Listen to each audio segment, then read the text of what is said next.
What do you do when you have barely any makeup left and it's all shattered and cracked, but you don't want to be wasteful? Well, you grab your kiddo and you grab some rubbing alcohol and a spoon and you fix it. Let's do it.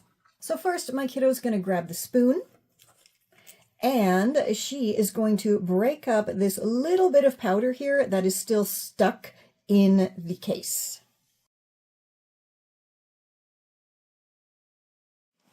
Okay, and I'm going to take this side and pop that in and just scrape out every last remaining bit.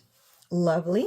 Okay, now she is going to make all of this into a fine powder.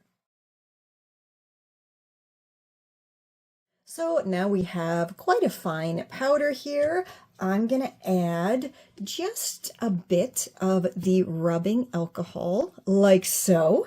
And now she's going to mix all this up into a paste. And now that it is quite all mixed and liquefied here, we're just going to leave it for 24 hours to get all dried up, and it's going to be perfect by tomorrow morning.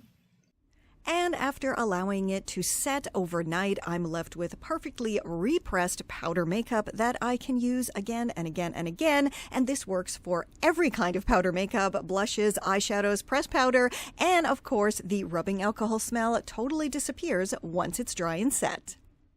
This is Confessions of a Refashionista.